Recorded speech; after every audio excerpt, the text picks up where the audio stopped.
আগষ্ট মাহত বা সেপ্টেম্বৰ মাহৰ ভিতৰতে আমি 1 লাখৰ সংখ্যা পাৰ কৰিব পাৰিম আৰু লাহেকৈ আমি 1.5 লাখ অভিমুখে আমি আমাৰ যাত্ৰা আৰম্ভ কৰিম। আমাৰ অসম চৰকাৰৰ কৰ্মচাৰীসকলক আমিতো স্বচ্ছ নিযুক্তি দিলোঁ। স্বচ্ছ নিযুক্তিৰ পিছত এতিয়া আমাৰ নতুন লক্ষ্য হ'ল স্বচ্ছ বদলি। স্বচ্ছ বদলিটো কেনেকৈ হ'ব?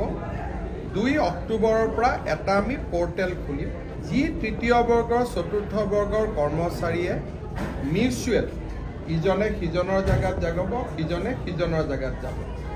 এইটো পৰ্টেল 24 ঘণ্টাই খোলা থাকিব, ইয়াৰ কোনো দিন আৰু বাৰ নাথাকে। প্ৰত্যেক 2 মাহৰ মূৰে মূৰে যিমান মিউচুৱেল এপ্লিকেশ্যনৰ আবেদন জমা হ'ব আমি সেইখিনি কৰি গৈ থাকিম। কিছুমানে যদি মিউচুৱেল কৰিব অসুবিধা অলপ ঘূৰাই পেলাই কৰিব লাগে, যে কোনোবা লখিমপুৰৰ পৰা ধেমাজিত যাব, ধেমাজিৰ পৰা তেজপুৰত যাব, তেজপুৰজন আকৌ লখিমপুৰত যাব, অলপ যদি একা বেকা বাটেৰেও যদি মিউচুৱেল হয় আমি সেইটোও এলাউ কৰিম। ইয়াৰ ফলত ট্ৰেন্সফাৰ পোষ্টিঙৰ আৰু কোনো ফাইল ডিপাৰ্টমেণ্টত নাথাকিব। যি ধৰণে পৰ্টেলত আহিব সেই ধৰণে পৰ্টেলত ৰিলিজ হৈ গুচি যাব। ইয়াতে আমি এটা চিন্তা কৰি আছোঁ, যেনেকৈ অসম চৰকাৰৰ কৰ্মচাৰী এজনৰ যেতিয়া মৃত্যু হয়, মৃত্যু হোৱাৰ পিছত আমি ফেমিলিটোক পেঞ্চন দিওঁ আৰু অভিয়াছলি পেঞ্চনটো কোনে পায়? পৰিবাৰে পায়, ঘৈণীয়েকে পায়। যদি ছোৱালীজনী ডেকা হয় স্বাভাৱিকভাৱে তাইৰ দ্বিতীয় বিবাহ হ'ব আৰু হোৱা উচিত, তাক আমি সমৰ্থনো কৰোঁ। কিন্তু দ্বিতীয় বিবাহ হৈ যোৱাৰ লগে লগে শহুৰ শাহুৰেকৰ ঘৰৰ পৰা ছোৱালীজনীয়ে নতুন শহুৰ শাহুৰেকৰ ঘৰলৈকে গুচি যায়। দেউতাক মাকৰ খুব কষ্ট।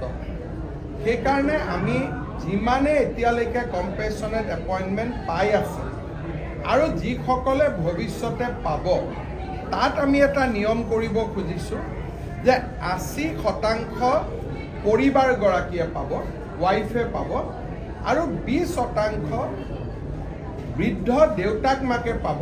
তাত 2টা কণ্ডিশ্যন থাকিব। দেউতাক মাকে বেলেগ পেঞ্চন পাব নালাগিব আৰু দেউতাক মাকৰ বেলেগ চৰকাৰী চাকৰি থকা সন্তান থাকিব নালাগিব। এই 2টা কথা হ'লে আমি সেই দেউতাক মাকক আমি 20% আমি পেঞ্চন দিম।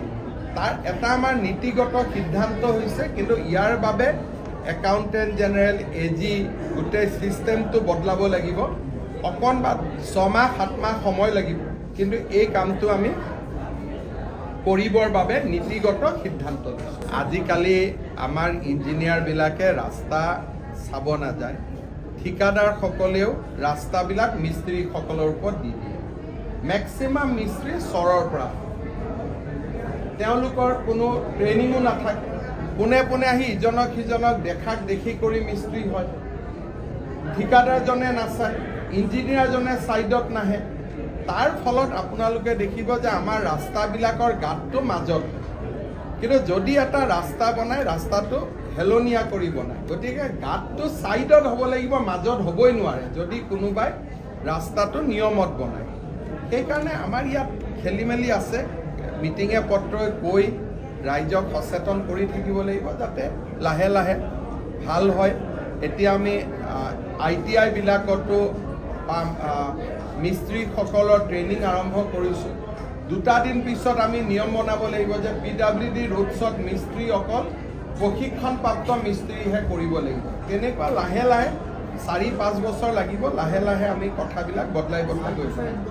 ছেপ্টেম্বৰত কৰি নাই, গুৱাহাটীত যিখিনি হৈছে সেইটো ফ্লাডৰ কাৰণে হৈছে, কিন্তু কামৰ গতি যিমান উচ্চমানৰ হ'ব লাগে আমাৰ নহয়। কাৰণ ঠিকাদাৰটো যোনে তোনে হ'ব পাৰে, তেওঁ ইঞ্জিনিয়াৰ হ'লেও হ'ব পাৰে, ইঞ্জিনিয়াৰ নহ'লেও হ'ব পাৰে। সেইকাৰণে ব্যৱহাৰিক অসুবিধাটো বহুত আছেই।